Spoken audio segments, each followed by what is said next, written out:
نے ستم رسیدوں کی قسمت سوار دی، جس نے ستم رسیدوں کی قسمت سوار دی، ڈوبی ہوئی جو کشتی تھی اس کو وہ بھار دی، ڈوبی ہوئی جو کشتی تھی اس کو وہ بھار دی، یاد خدا میں زندگی جس نے گزار دی، یاد خدا میں زندگی جس نے گزار دی، تصویر حق کی جس نے دلوں پر اتار دی، تصویر حق کی جس نے دلوں پر اتار دی، جس کے کرم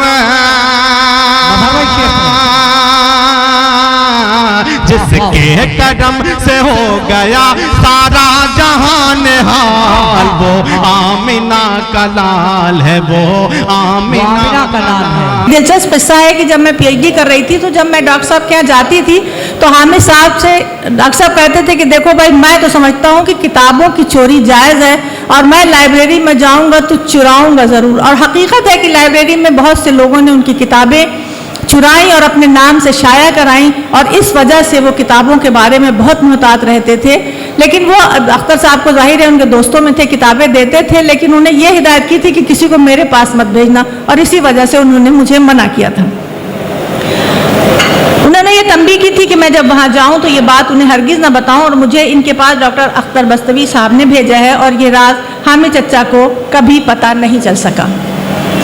جب میں نے یہ بات اپنے استاد محترم کو بتائی کہ حامد صاحب نے مجھے مطلوبہ کتابیں دے دی ہیں تو بہت خوش ہوئے اور کہا کہ یہ مضمون تم ان کتابوں کی مدد کے بغیر لکھ ہی نہیں سکتی تھی۔ تو ایسے تھے ہمارے حامد چچا، اللہ انہیں جنت الفردوس میں اعلیٰ مقام عطا فرمائے۔ آج ان کی یاد میں سجائی ہوئی اس محفل میں ان کی یادیں تازہ کرنے کا موقع ان کے بیٹے حارث نے فراہم کیا ہے، اس کے لیے میں ان کی شکر گزار ہوں اور دعا کرتی ہوں کہ وہ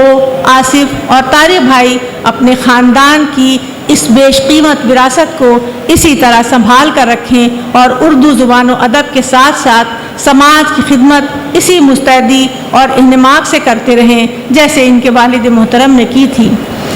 ناچیز کو اس محفل میں بولنے کا موقع فراہم کرنے کے لیے حارث اور فرخ جمال کا بہت بہت شکریہ، اور آپ سب کا بھی بہت بہت شکریہ کہ آپ سب نے مجھے اتنی دیر برداشت کیا۔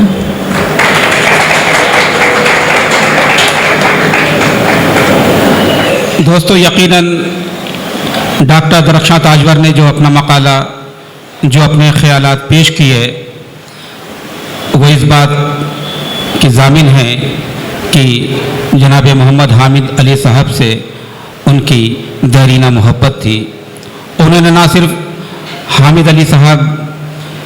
کی محبت اور شفقت وصول کی، بلکہ کتب کے حوالے سے بھی انہوں نے ان کی